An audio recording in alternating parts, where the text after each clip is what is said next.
24 horas despois das enchentes que se rexistraron en Cabanelas, no concello de Ribadumia, a zona volveu xa á normalidade. No Club Náutico O Muiño chegaron a ter máis dun metro de auga dentro do seu local. Botanlle a culpa destas inundacións á presa da Laxe en Caldas, que, segundo denuncian, abriron sen ningún tipo de control.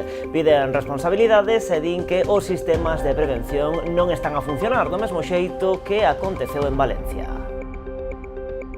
Que tal, saúdos? Acordo entre a Xunta de Galicia e o Concello de Poio para levar adiante a humanización da PO 308. O convenio asinado hoxe contempla unha primeira fase da actuación que afectará o treito comprendido entre a rotonda da Ponte da Barca e o Casal de Ferreirós. A obra, que conta cun orzamento de 1,7 millóns de euros, iniciarase no mes de setembro.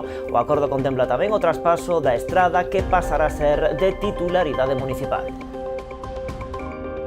Novo paso adiante cara á construción da variante de Alba en Pontevedra. O Ministerio de Transportes autorizou hoxe a cesión ao Concello do treito de algo máis de 3 km da estrada N550 solicitado polo Goberno local.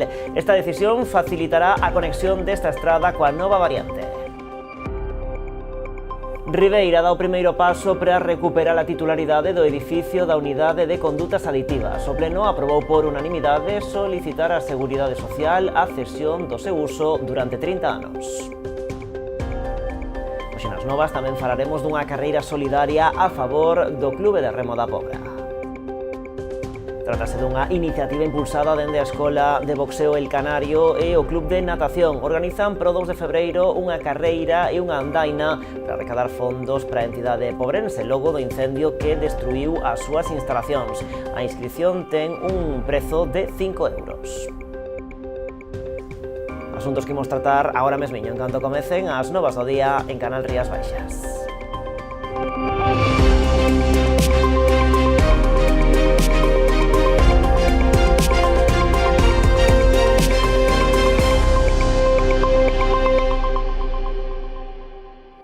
Acordo entre a Xunta e o Concello de Poio para levar adiante a humanización da PO 308. O convenio asinado hoxe contempla unha primeira fase da actuación que afectará o treito comprendido entre a rotonda da Ponte da Barca e o Casal de Ferreirós. A obra, que conta cun orzamento de 1,7 millóns de euros, iniciarase no mes de setembro. O acordo contempla tamén o traspaso da estrada, que pasará a ser de titularidade municipal.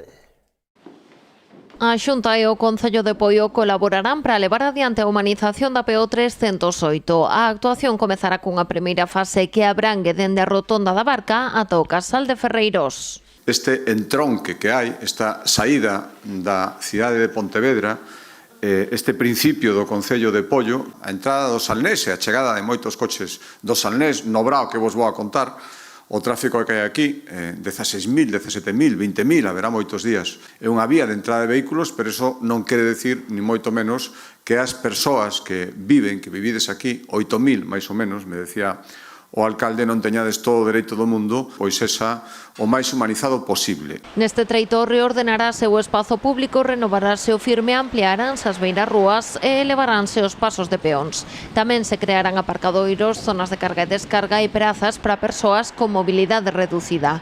Ademais, instalarase mobiliario urbano. A obra está orzamentada máis de 1,7 millóns de euros, dos que o Concello achegará o 30%. Pois falamos dun plan do que donde queremos poñer é o protagonismo nas persoas. Un plan que vai a contribuir nunha demanda histórica do noso Concello, como é humanizar un vial polo que aproximadamente todos os días pasan preto de 20.000 vehículos e que vai a contribuir a que as persoas poidan disfrutar con seguridade dunhas beirarúas accesibles e, sobre todo, vai a contribuir a ese desarrollo do noso Concello. O Concello encargarase tamén da súa licitación e execución. O obxectivo é que se poida iniciar en setembro tras o paso de la Vuelta Ciclista a España por este punto. As obras prolongaránse ao redor dun ano. Ademais, segundo o acordado, a estrada pasará a ser de titularidade municipal. Neste convenio que acabamos de asinar, transferimos os cartos e o Concello de Poio se encarga de toda a tramitación, incluída a execución da obra e incluída, que iso tamén o facemos en moi poucas ocasións, a titularidade deste cacho que agora mesmo é da Xunta de Galicia, que se vai a arreglar, e que tamén lle pasamos ao Concello de Poio. Iso quere decir que sigue sendo de todos os galegos, pero ten un administrador, que é o alcalde. Por tanto, encargámoste unha das zonas urbanas máis transitadas de Galicia. Moldés aproveitou o acto de hoxe para reclamar ao presidente da Xunta que a intervención non remate definitivamente no Casal de Ferreirós. A intención é que en futuras fases a humanización da PO 308 continúe ata a gasolineira da Costa de Albar.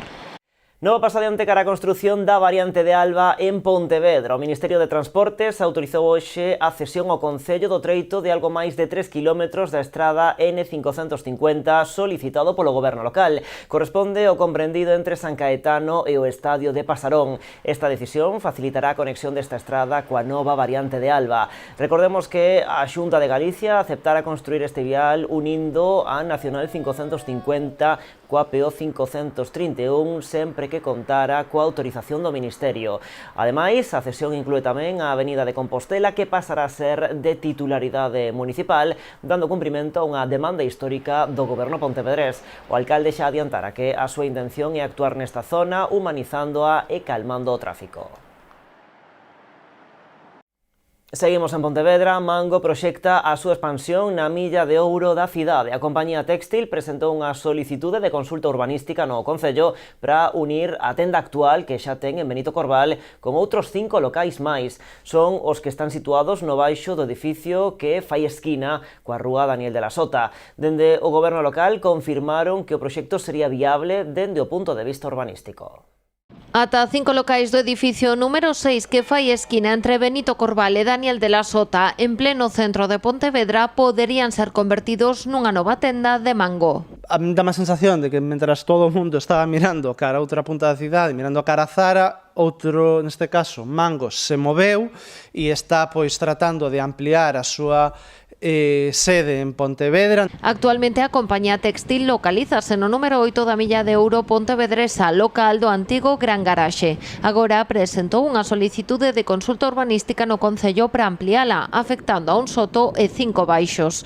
Varios teñen actividade, entre eles a discoteca Lelé, a antiga Daniel. O estado actual das fachadas corresponde á distribución actual de 5 locais diferenciados cos seus correspondentes elementos publicitarios e que pretenden unificar os locais e as fachadas para facer pois todo, digamos, un escaparate continuo entre prácticamente continuo, non? Porque hai entrada a portal, pero digamos entre o Gran Garaxe e toda a contorna de Daniel de la Sota.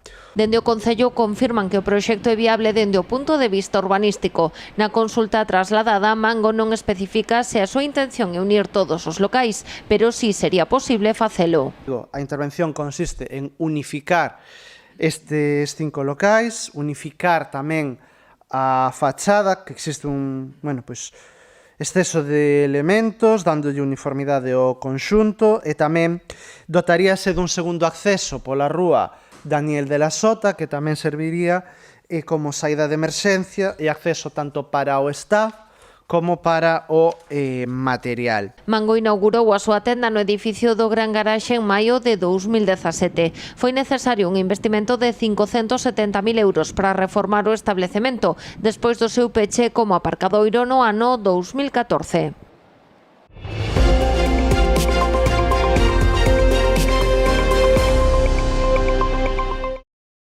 24 horas despois das enchentes que se rexistraron en Cabanelas, no concello de Ribadumia, a zona volveu xa á normalidade. No Club Náutico Muíño chegaron a ter máis dun metro de auga dentro do seu local. Botanlle a culpa destas inundacións á presa da Laxe en Caldas, que, segundo denuncian, abriron sen ningún tipo de control. Din ademais que os mecanismos para evitar riscos non funcionan porque aseguran, do mesmo xeito que aconteceu en Valencia, ninguén avisou desas enchentes aos posibles afectados. No Club Náutico Muíño xa están acostumados a sufrir enchentes nas súas instalacións. Están situadas preto do Umia, en Cabanelas, nunha zona potencialmente inundable. O caso é que o acontecido nas últimas horas cheiralles mal, porque din nada disto tería acontecido se río arriba non abrisen as comportas desta presa de forma incontrolada. Por moito que neguen, porque agora está de moda negar e botar a culpa aos demais, é a apertura incontrolada da presa de Caldas. Por qué? Porque nos encontramos con moitos episodios a plena luz de día, coa marea chea, e que suba o caudal pois metro e medio, media hora, non hai que ter hai que saber o que foi porque abriron as comportas sin controlar o cauce, como está a marea, etc, etc. Dende Encor aseguran que están laminando a auga de forma controlada para deixar espazo, algo que rexeitan neste club porque aseguran teñen fontes próximas que confirman ese desaugue incontrolado. Ademais, entenden que é evidente que foi así á vista de que tan só 24 horas despois o Umia xa vai polo seu leito habitual, malia que seguise a chover. Estamos en Galicia, todos entendemos que chove, todos entendemos que o río desborda, que o leva facendo ao largo de moitísimos anos, entendemos que estamos nunha zona inundable, entendemos todo eso, pero claro, anos atrás o río botaba fora cando había un episodio moi continuado de choivas, etc, etc. De feito, en Caldas hai moitísimos anos que non hai eses episodios que están no limbo, están casi desbordando e volvendo a antes da presa. Piden responsabilidades pola xestión da presa ao tempo que lamentan a falta de información á hora de facerlle fronte a esta situación. Si activaron o jueves o plan Inungal. Vale, que é o plan Inungal? Pois ni puta idea. É dicir, estou mirando, descargo todo o PDF, moitas palabras, moitas historias genéricas, tal, é dicir, non che di nada, non che di que te ten que avisar, ao final o rango máis baixo é que o Concello de Ribadumia, neste caso, será o Concello de Cambados e tal, é o que ten que activalo, entre comillas, avisar, e non sei que ten que facer. Falamos co Concello de Ribadumia, nadie sabe nada. Nadie sabe nada deste plan, nadie sabe o que ten que facer, non sabe nada. E aseguran que os avisos, do mesmo xeito que aconteceu coa Dina en Valencia, salvando as distancias entre a magnitude daqueles feitos e isto, chegaron cando xa era demasiado tarde. Aguas de Galicia avisa que a presa de Caldas pode haber un episodio de inundación. Ás 12:30 da mañán, estamos falando que isto abriron as comportas de madrugada. Ás 12:30 da mañán, isto é unha versión como en Valencia, se foran viviendas ou se fosen tal, estaríamos afogados.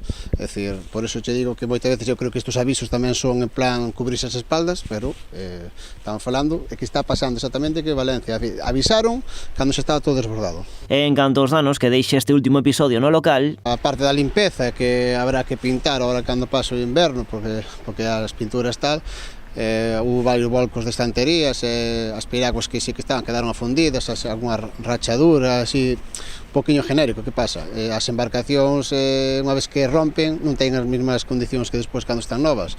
Pero, bueno, é dicir,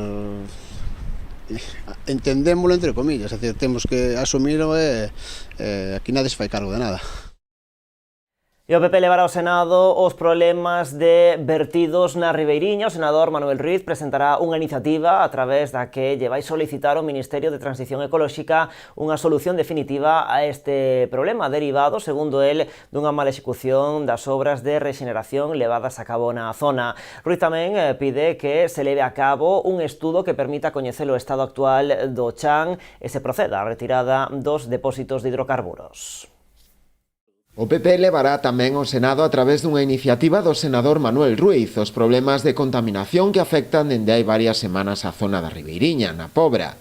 Ruiz sinala que o problema ven derivado da mala execución das obras de rexeneración do litoral, levadas a cabo pola demarcación de costas, financiadas con fondos do Plan de Recuperación, por un importe próximo aos 800.000 euros. Segundo recolle o propio senador popular, un informe emitido por Costas no ano 2022 recoñece que na súa execución observáronse filtracións de color negro na base do muro da parcela e tamén se atoparon 2 depósitos enterrados con hidrocarburos no seu interior, que presentaban, segundo él, moi mal estado de conservación. Ruiz sinala que a pesar de que se tomaron medidas, estas foron insuficientes, xa que en ningún momento se optou pola retirada destes depósitos, o que desencadeou posteriormente os vertidos á ría. Para Manuel Ruiz é indispensable que se tomen medidas canto antes que solucionen de xeito definitivo este problema, instando ao Ministerio de Transición Ecolóxica a facelo.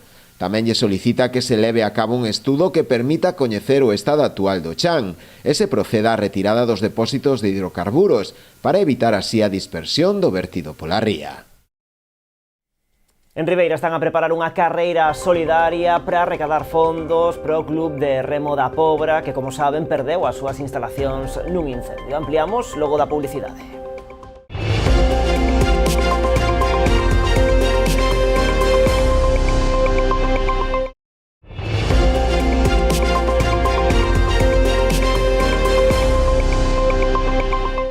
Aquí estamos nas novas en Canal Rías Baixas. O albergue de peregrinos de Carril abrirá antes deste verán. Será posible despois de que o último trámite que restaba, a exposición pública do convenio entre o Concello e a Xunta, rematara sen ningún tipo de alegación. A previsión é que nos vindeiros días o alcalde Alberto Varela e o director de Turismo de Galicia, Xosé Manuel Merelles, asinen o acordo. Deste xeito, o albergue Carrilexo pasará a formar parte da rede pública de albergues do Camiño de Santiago. Será tamén entón cando Turismo de Galicia poida concretar coa empresa a quen encomenda a xestión da rede, a instalación do mobiliario e demais aparellos e a dotación do persoal, que é a parte que asume o goberno galego. O Concello, pola súa banda, aporta o edificio que supuxo un investimento de 600.000 euros e que agora cede a Xunta por 30 anos. Ademais, o convenio prevé unha comisión de seguimento para analizar e resolver calquera dúbida na execución deste pacto. Ribeira dá o primeiro paso para recuperar a titularidade do edificio da Unidade de Condutas Aditivas. O Pleno aprobou por unanimidade solicitar á Seguridade Social a cesión do seu uso durante 30 anos. O Concello de Ribeira solicitará ante a Tesourería Xeral da Seguridade Social a cesión do uso da Unidade de Condutas Aditivas. A Corporación daba o primeiro paso deste proceso coa aprobación por unanimidade desta solicitude por un período de 30 anos. Pedíamoslle á Tesourería Xeral da Seguridade Social que poida ceder o uso desa instalación durante os próximos 30 anos. Isto non vai quedar aí, senón que eu como alcalde e o meu goberno se vai a preocupar en pedir tamén a titularidade do edificio, porque pretendemos que algún día poida ter outro tipo de usos. Sabemos que a Unidade de Condutas Aditivas leva unha traxectoria pois longa de máis de 30 anos nos que está prestando un servizo esencial ás persoas que teñen algún tipo de adicción, préstalle servizo a máis de 650 persoas anualmente e no seu equipo pois hai psicólogos, psiquiatras, enfermeiría, persoal administrativo e tamén pois un obradoiro de carpintería que fai un traballo magnífico social para toda a veciñanza de Ribeira cando pon a instalación dos beléns ou, por exemplo, a restauración da aldea de Sálvora. Ademais dos usos, a intención do Concello é recuperar a titularidade do inmoble de cara ao futuro no que podería destinarse a outros fins, principalmente educativos. Pero nós entendemos que esa localización pois algún día tería que estar máis circunscrita a un ámbito sanitario e tamén ese edificio pois no que hoxe en día é a UCA pois tería que ter un uso educativo co que podamos ampliar pois ciclos de formación profesional ou calquera tipo de ensinanza. É un traballo que estamos desenvolvendo e que agardamos que chegue a bo porto. O Concello de Boiro colabora cos centros de ensino do municipio e a comunidade educativa nunha nova edición do programa Espazo Familias, que desta volta pon o foco nos límites do acompañamento aos menores. A primeira das xornadas terá lugar este vindeiro venres, 31 de xaneiro, ás 6 da tarde, no IES Praia Barraña. O programa para ese día articúlase repartido en 3 sesións de 2 horas. A primeira delas correrá a cargo de expertos, a segunda con grupos de traballo e a terceira será un espazo de faladoiro. A xornada incluirá tamén actividades paralelas para a rapazada. Logo desta primeira, este venres, as sesións terán continuidade o 21 de marzo e o 25 de abril.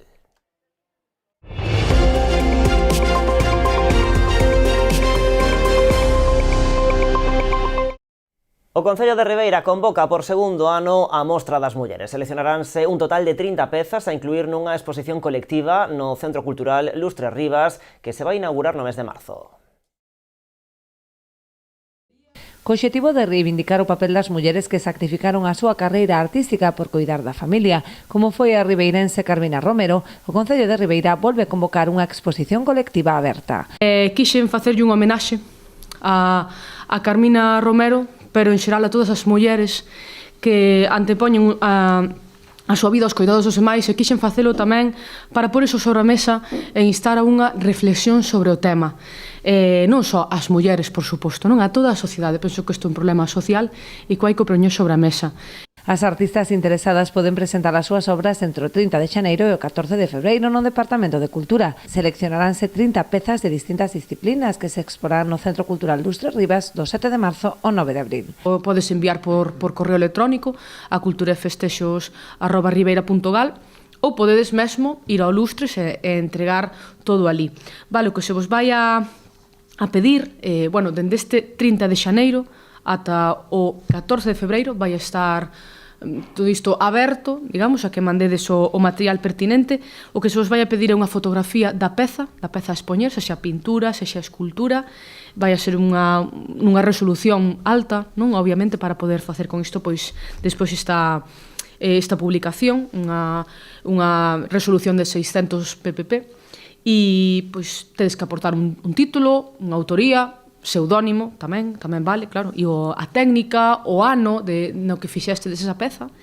E despois, pois iso, o poema, non? Ese poema, ese texto, esa prosa poética, o que queirades que vos inspire esta temática cun máximo de 800 caracteres para que colla na edición do libro.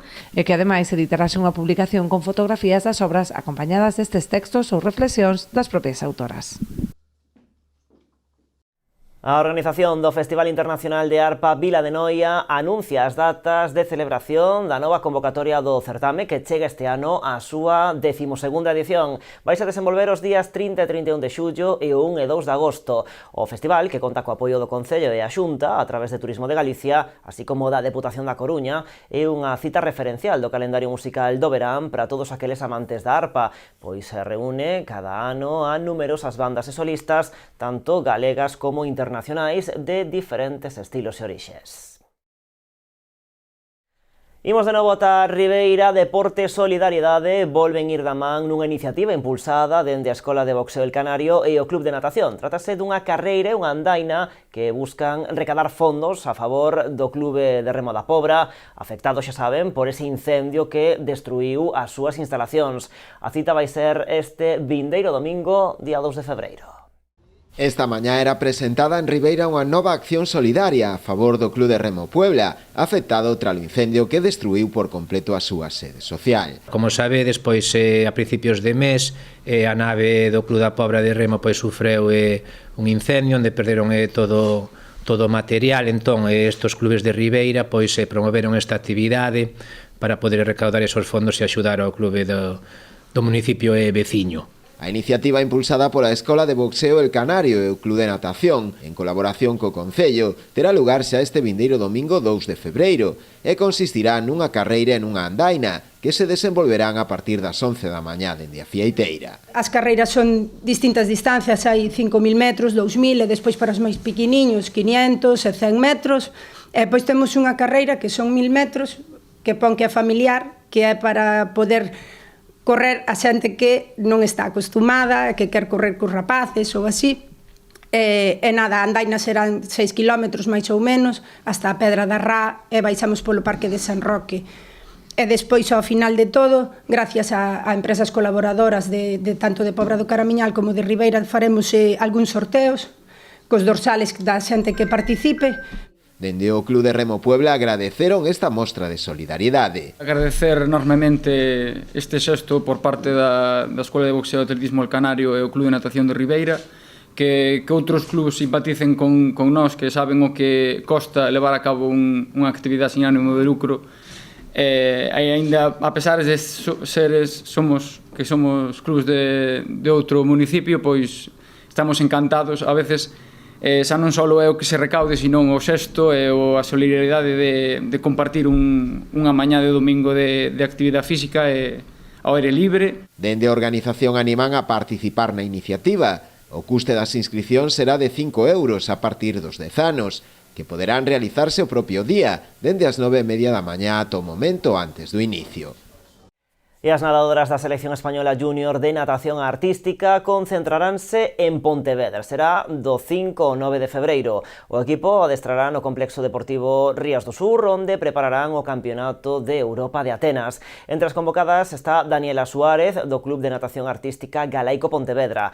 As nadadoras participarán nun encontro co alumnado dos colexios Froebel e Álvarez Limeses e ofrecerán tamén unha exhibición o día 8. Moi importante que as rapazas e os rapaces que están en natación artística teñan referentes de alto nivel, que é o que vai a pasar en Pontevedra. Creo que é moi importante falar de deportes que non son tan coñecidos como o fútbol e o baloncesto, senón que sabemos que nesta cidade facemos grandes os deportes que en principio non eran tan visibles. Y a mí se me gustaría que supieseis desde la parte más técnica que, bueno, sacar a las chicas de la selección española junior del CAR es muy difícil. Y Pontevedra y el Concello nos está dando la oportunidad, por muchas razones. Colabora a nivel económico, infraestructuras. Creo que da muy buena sensación. Ana Montero, la directora técnica, está encantada. Y hay un montón de cosas que gracias al Concello hacen posible que las traigan. Y después a una instalación como Rías do Sur, porque no todo el mundo puede ofrecer a una selección pues estas condiciones. Y después está el club. Evidentemente hay un trabajo detrás muy grande para que estas chicas puedan estar aquí. Pois así rematamos, de contado xa saben, nova edición do programa Falemos e a actualidade que continúa en canalriasbaixas.com e tamén nas nosas redes sociais. Como sempre, graciñas por estaren aí.